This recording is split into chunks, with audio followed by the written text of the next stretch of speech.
बिहार के DGP S के सिंघल समीक्षा बैठक करने पहुंचे मुजफ्फरपुर प्रेस वार्ता में सिंघल ने बताया कि बिहार के सभी थानों में लंबित मामलों के जल्द निष्पादन के लिए सरकार कटिबद्ध है। अगले 10 वर्ष तक बिहार सरकार लगातार बहाल।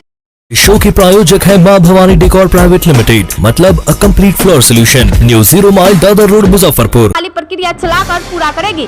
वर्ष 2026 के अनुमानित जनसंख्या के अनुसार जितने भी मामले आने वाले हैं उन सभी का निष्पादन कर राष्ट्रीय मानदंड के अनुरूप बिहार को खड़ा किया जाएगा। पुलिसिंग के दौरान जनता को शिकायतों और पुलिस में आने वाली दिक्कतों को समाप्त करने के लिए आवश्यकता दिशा निर्देश दिए गए हैं। भारत नेपाल सीमा से विदेशी घुसपैठ रोकने के लिए जरूरी कदम उठाए जा रहे हैं। साथ ही 112 सुविधा की गाड़ियों पर पर्याप्त संख्या में बल उपलब्ध हो, इसके उपाय किए जा रहे हैं। बैठक का जो मूल उद्देश्य था वो ये था कि हम लोग अपने अधीनस्थों यानी कि SHO level, circle inspector level, SDPO level, SSP, SP level और रेंज के हमारे IG साहब, उन सबसे पूरी बातचीत करना चाह रहे थे।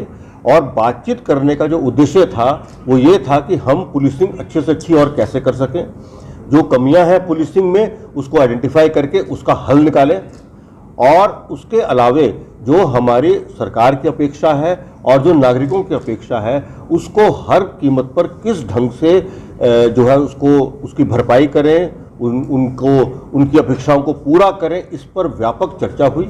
और इसमें कई तरह की चीज़ों पर आइडेंटिफिकेशन किया गया कि हमारी जहाँ जहाँ कुछ कमी है उन कमियों को दूर कैसे किया जाएगा और कैसे करना है, उसके लिए पूरी बातचीत हुई। उसके लिए डायरेक्शंस इशू हुए और उसके लिए टाइमलाइंस भी दे दी गई हैं कि इतनी टाइमलाइंस के अंदर हमें स्थिति में ड्रामेटिक इम्प्रूवमेंट हर हालत में करना है।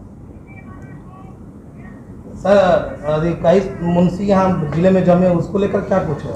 देखिए, जो ट्रांसफ़र पॉलिसी है वो ट्रांसफ़र पॉलिसी जो है वो अब हमारे बिहार पुलिस एक्ट 2007 में जो अमेंडमेंट किया है उस अमेंडमेंट के फलस्वरूप अब वो नई पॉलिसी बन गई है। उस पर पुलिस मुख्यालय का काम लगातार चल रहा है और उस काम को जो है हम लोग जल्द से जल्द पूरा करके और फिर जो लोग जिनका अपना जिला की अवधि, रेंज की अवधि और जो इकाइयों की अवधि वगैरह जिनकी पूर्ण हो गई है उनको हम स्थानांतरण करेंगे। सवाल है सर, के अनुसार सर काफी कम संख्या में पुलिस है और पुलिस पर इसके कारण अतिरिक्त लोड है। 150-200 केस एक आईओ के पास है, इसके लिए क्या समझा? इसके लिए जो है वो हमने अपना एक विस्तृत प्रस्ताव सरकार के समक्ष जो है वो रखा है और उस प्रस्ताव में व्यवस्था हम इस तरह की बनाना चाह रहे हैं कि जो वर्तमान का सैंक्शन बल है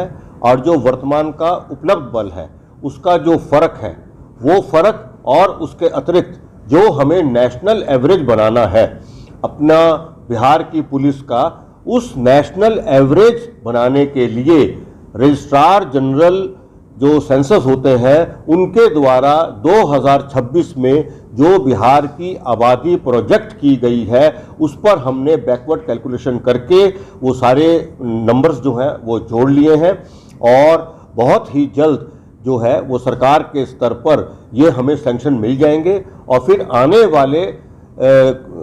वाले कम से कम 8-10 वर्षों तक लगातार रिक्रूटमेंट होगा, ट्रेनिंग होगी, ये सारे काम इन हाउस होंगे और इसी अवधि के अंदर हम लोग नेशनल एवरेज को छू लेंगे। सर, सीमावर्ती क्षेत्र है जो सर, जैसे नेपाल के सीमावर्ती क्षेत्र में सर मुजफ्फरपुर, दरभंगा, सीतामढ़ी, मोतिहारी में ज़्यादातर सेंसिटिव यानी विदेशी नागरिक को यहाँ आने की सूचना, उस पर सर क्या कुछ कर रहा है? देखिए, इसका नियम बिल्कुल क्लियर है। वो जो भी विदेशी नागरिक आते हैं वो उसके लिए जो वीज़ा का प्रावधान है और जो उसको रुकने के लिए जहाँ जहाँ सूचना देनी चाहिए और जो हमारी एजेंसी इन कामों में लगी हुई हैं वो अपना चेक क्रॉस चेक करती रहती हैं। तो इस सब व्यवस्था के रहते हुए मेरे हिसाब से कहीं कोई परेशानी आनी नहीं चाहिए, लेकिन फिर भी अगर कोई छुप छुपाकर आने की कोशिश करेगा या किसी ने पहले भी प्रयास किए होंगे तो उसमें पहले भी लोग पकड़े गए हैं और आगे भी पकड़े जाते रहेंगे। 112 नंबर की गाड़ी ड्राइवर भरोसे चल रहा है नहीं, 112 की जो हमारी मैं बता रहा हूँ ERSS जो है उसका फेज़ 1 का ये जो प्रोजेक्ट है इसको पूर्ण किया गया है। इसमें हमने अभी 400 गाड़ियाँ जो हैं वो खरीद कर और उनको रेट्रोफिट करके लगाई हैं। इन 400 गाड़ियों में अभी जो कवरेज है वो पटना जिला की पूर्ण है और बाकी सारे जो ज़िले हैं उनके अर्बन एरियाज़ में गाड़ियाँ जो है वो लगाई गई हैं। हर गाड़ी में एक ड्राइवर, एक पीटीसी पास या अफसर और 2 जवान। ये दिख रहा है सर? नहीं, वो क्यों आपको दिखा वो हम लोग चीज़ को भी देख लेंगे, क्योंकि इन सब गाड़ियों की जो मॉनिटरिंग है वो सेंट्रलाइज कंट्रोल रूम से होती है और इसके अंदर किसी प्रकार की जो कोताही की संभावना ना के बराबर है। फिर भी अगर कोई कोताही जो है वो सामने आएगी और हम लोग चेक क्रॉस चेक भी करते रहते हैं, उस पर हम बहुत सख्त कार्रवाई करेंगे। ये जो व्यवस्था है ये माननीय मुख्यमंत्री जी की परिकल्पना है, बहुत इम्पोर्टेंट प्रोजेक्ट है, इसीलिए इस पर हमारी खास नज़र है और ये एक इतना खूबसूरत सर्विस देने वाला प्रोजेक्ट है पूरी आबादी के लिए कि इसकी जितनी हम तारीफ करें उतनी कम है। बीते दिन गंभीर आरोप लगाता है आबकारी थाना में बिकता है धीरे अरे एक बारी में एक बात कीजिए प्लीज, आप बोलिए। बीते दिन गंभीर आरोप लगाता है कि आबकारी थाना में बिकता है शराब। 19 होमगार्ड जवानों ने बयान दिया था। दोबारा बोलिए प्लीज। कि बीते दिन आबकारी थाना में, कौन थाने में? आबकारी गंभीर आरोप लगाता है कि शराब बिकता है। देखिए, मैं आपसे सिर्फ इतनी बात ही कहूंगा कि अगर कोई व्यक्ति कोई चीज बोल रहा है हम उसको फेस वैल्यू पर कभी नहीं लेंगे, हम पहले वेरीफाई करेंगे और तब बात करेंगे। सर ऐसे तो कोई भी आदमी कुछ भी बोल सकता है। पेंडेंसी बहुत ज्यादा है उत्तर बिहार में खास। इन जनरल केसेस की जो पेंडेंसी है वो अधिक है। उसी पेंडेंसी को कम करने के लिए और उसमें क्या क्या रास्ते और लगाए जा सकते हैं उसी पर हम लोग पूरा प्रयास कर रहे हैं। और इसी कड़ी में जो हमारे कुछ रिटायर्ड अफसरान हैं उनको भी बहाली करने का प्रयास हो रहा है। नए पद सैंक्शन जो हैं वो हुए हैं। आज की तारीख में पिछले साल करीब 1600 सब इंस्पेक्टर जो हैं उनका पासिंग आउट परेड हुआ था, जिस पे माननीय मुख्यमंत्री जी ने शिरकत की थी। और अभी 2277 सब इंस्पेक्टर और सार्जेंट ट्रेनिंग में है। वो लोग जो हैं अपने जिला ट्रेनिंग के लिए आने वाले 5-6 महीने में आ जाएंगे। तो इन सब प्रयासों से जो है वो स्थिति में गुणात्मक सुधार निश्चित तौर पे आएगा। मालखाना को व्यवस्थित करने का क्या होगा? माल खाने की व्यवस्था के लिए मैं बता रहा हूँ, देखिए जैसे जैसे हमारी आबादी बढ़ी, जैसे जैसे कांडों का रजिस्ट्रेशन बढ़ा, जैसे जैसे पुलिस का काम में बढ़ोतरी हुई, तो मालखाने के अंदर के जो प्रदर्शनों की संख्या भी लगातार बढ़ती चली गई। और जो पुरानी हमारे अरेंजमेंट है उसमें मालखाने की जो जगह है वो बहुत सीमित है।